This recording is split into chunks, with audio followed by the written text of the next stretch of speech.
जय हिंद दोस्त।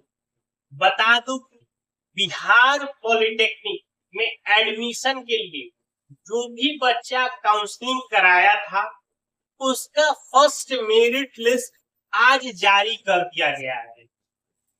अब फर्स्ट मेरिट लिस्ट जारी करने के बाद बच्चा अपना कॉलेज अलॉटमेंट लेटर कैसे निकालेगा इसके बारे में हम पूरी जानकारी करेंगे। उसके साथ साथ डॉक्यूमेंट वेरिफिकेशन का डेट, कॉलेज अलॉटमेंट कब तक निकल सकता है, डॉक्यूमेंट जब वेरिफिकेशन कराने जाएगा क्या डॉक्यूमेंट अपने साथ ले जाना है, इसके बारे में हम पूरा डिटेल्स के साथ बताएंगे। और एक और बात जो सबके मन में आएगा कि जिसका फर्स्ट लिस्ट में नाम नहीं आया है वो बच्चा क्या करेगा। तो आज हम पूरे वीडियो में इन सब चीजों को पूरा डिटेल्स के साथ बात करने वाले हैं। तो जो भी लोग हमारे चैनल पे पहली बार आए हैं हमारे चैनल को जरूर सब्सक्राइब करके रखिए। हम इसी तरह का इंपॉर्टेंट वीडियो आपके लिए ला रहे हैं। देखिए, पॉलिटेक्निक का फर्स्ट मेरिट लिस्ट यानी कि 8 जुलाई को जारी कर दिया है। ये मेरिट लिस्ट में बता दूं कि आपके इंडिविजुअल नहीं, इसकी एक पूरी बड़ी लंबी पीडीएफ की लिस्ट है, 247 पेजों के आसपास है। उसी के अंदर आपको अपने दो चीजों से सर्च कर सकते हैं, या तो आपका रोल नंबर हो या आपका रजिस्ट्रेशन नंबर। इन्हीं दो से अगर सर्च मारते हैं तो आपको अगर उसमें नाम आता है तो समझिए कि आपका फर्स्ट लिस्ट में नाम आ गया। अब वो लिस्ट कहाँ मिलेगा, उसके लिए हमारे डिस्क्रिप्शन बॉक्स में जाइएगा, वहां पे लिंक पड़ा हुआ है, उस लिंक पे जाइएगा तो पूरा आपका पेज वहां से आ जाएगा। आप उसको डाउनलोड करिएगा। उसके बाद वहां पे एक सर्च का ऑप्शन आता है। आप देखिए, आप अपने रोल नंबर से या रजिस्ट्रेशन नंबर कोई एक भी चीज आप डालिएगा तो जैसे ही अगर उस लिस्ट में 247 पेज में आपका कहीं पे भी नाम होगा तो वो आपको लिख के आ जाएगा। उसके सामने बजाते लिखा हुआ है रोल नंबर, रजिस्ट्रेशन नंबर, नाम, आपका कैटेगरी, उसके साथ कौन सा कॉलेज आपको मिला है, कौन सा ब्रांच आपको मिला है, ये सारी चीजें वो पूरी लिस्ट में लिखी हुई है। तो इसके ये चीजें आपसे क्लियर हो गई कि आपको लिस्ट यहाँ से डाउनलोड करके चेक करना है। अब देखिए, उसके बाद आता है कि लिस्ट में तो नाम आ गया है, अब आपको क्या करना है, तो अब आपको क्या करना है, सीट अलॉटमेंट लेटर डाउनलोड करना है। तो देखिए, सीट अलॉटमेंट जो लेटर जो डाउनलोड होगा वो आपको 8 तारीख से लेके 13 जुलाई के बीच में ही आप इसका सीट अलॉटमेंट लेटर जारी कर सकते हैं। 13 तारीख के बाद आप सीट अलॉटमेंट नहीं जारी कर सकते। सीट अलॉटमेंट को अगर आपको देखने के लिए तो जहां से आपने काउंसलिंग किया था ठीक उसी पोर्टल पे चले जाना है। वहां पे आपको रजिस्ट्रेशन नंबर और पासवर्ड इन्हीं दो से आपको लॉगिन करना है, और लॉगिन करेंगे तो लेफ्ट साइड में आपका सीट अलॉटमेंट लेटर होगा, वहां से सीट अलॉटमेंट लेटर आप वहां से डाउनलोड कर लीजिएगा।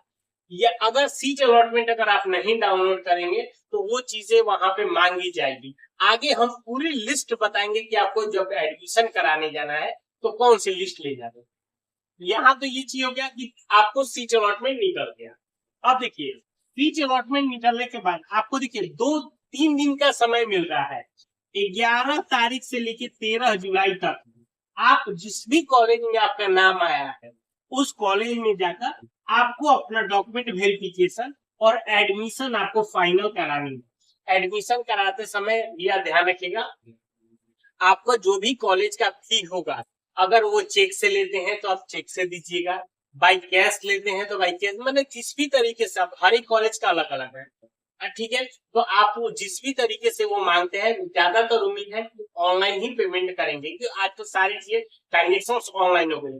तो आप कैश मत लेके जाइएगा, ठीक है। आप कोशिश करेगा अपने अकाउंट में पैसा रखिएगा और कॉलेज का जो भी फी होगा, या तो कभी कभी होता है कि डीडी बना के देना होता है तो डिमांड वहां पे लिखा होगा इनके नाम से डीडी बनाना है, वो चीजें करके आप डीडी बना के वहां दे सकते हो। वहां करने के बाद आपके एडमिशन को फाइनल कर दिया जाएगा। ये हो गया पूरी चीजें। उसके साथ अब सबसे बात आ गई कि आपको कि डॉक्यूमेंट्स क्या ले जाना है। देखिए, ये डॉक्यूमेंट की लिस्ट है 12। इसमें से एक भी डॉक्यूमेंट आप मत छोड़िएगा। अगर आपका गवर्नमेंट कॉलेज मिला है, अगर इसमें से एक भी लिस्ट अगर आप छोड़ देते हैं तो भैया आपको वहां से कॉलेज वाले दोबारा भेजेंगे कि जाइए और डॉक्यूमेंट लेकर आइए। तो डॉक्यूमेंट समझिए, सबसे पहला ऑनलाइन फॉर्म। ऑनलाइन फॉर्म जब आपने शुरुआत में एग्जाम देने के लिए आपने फॉर्म भरा था, वो फॉर्म हो गया। दूसरा हो गया आपका एडमिट कार्ड, एग्जाम देने के लिए जो एडमिट कार्ड आपने निकाला था वो एडमिट कार्ड। तीसरा हो गया रैंक कार्ड, जिसको स्कोर कार्ड बोलते हैं, जिसके ऊपर आपका लिखा हुआ है कि जनरल कैटेगरी में इतना रैंक है, बीसी कैटेगरी में इतना रैंक है, जो भी है मतलब वो एक रैंक कार्ड आता है, पूरा आपको उसको रैंक कार्ड ले लेंगे। चौथा आता है काउंसलिंग लेटर। काउंसलिंग का लेटर आप लेंगे जिसपे आपने कहा था कि जब आपने इस कॉलेज में इस ब्रांच का इस वर्ष के जो भी है 50, 100, 150 जो भी आपने नाम डाला था, वो पूरे काउंसलिंग की लिस्ट आपको लेके जानी है, वो भी। उसके बाद आता है अब जो सीट अलॉटमेंट आप डाउनलोड करेंगे, वहां से सीट अलॉटमेंट लेटर भी ये जाना है। तो ये जो चीजें हैं शुरुआती, ये 5 बहुत ही प्रमुख चीजें हैं जिसमें से इसमें से आपको एक भी चीजें छोड़नी नहीं है। अब आते हैं कि 10th का मार्कशीट। तो 10th का मार्कशीट तो भैया जरूरी बात है कि आपने 10वीं, अब सारे स्कूलों में जो भी 10th का एग्जाम बच्चे दिए हैं उनका मार्कशीट आ गया है, आप वहां से मार्कशीट। अगर आप देखिए एससी है, एसटी है, बीसी है या ईबीसी है, आप अपना जाति प्रमाण पत्र ले लीजिएगा। अगर कोई ईडब्ल्यूएस कैटेगरी में फॉर्म भरा है तो वो अपना ईडब्ल्यूएस कैटेगरी का अपना सर्टिफिकेट ले लीजिएगा। निवास प्रमाण पत्र, अगर बिहार के रहने वाले बच्चे हैं तो अपना पूर्ण निवास प्रमाण पत्र ले लीजिएगा, ये एकदम है। आपका आधार कार्ड लगेगा। अब देखिए मेन बात आती है यहाँ पे, ध्यान रखिए, टीसी जिसको बोलते हैं ट्रांसफर सर्टिफिकेट, ठीक है, ये हमेशा ओरिजिनल कॉपी ही लगेगा, इसका जीरोक्स मत ले जाएंगे, इसको जीरोक्स करा के अपने पास भले रखेंगे, लेकिन वहां पे टीसी आपका ओरिजिनल जमा होगा। उसके साथ फोटो कोशिश करिएगा 6 या 12 आप फोटो बना के लीजिएगा, अकॉर्डिंग टू फॉर्म वहां पे कभी 6 भी यूज हो सकता है, 12 भी यूज हो सकता है, बट इतना बनवा के आप ले लीजिए। उसके साथ साथ कैरेक्टर सर्टिफिकेट, ये जो कैरेक्टर सर्टिफिकेट है ये एसपी द्वारा नहीं बनाया जाता, ये आपके स्कूल के द्वारा बनाया जाता है।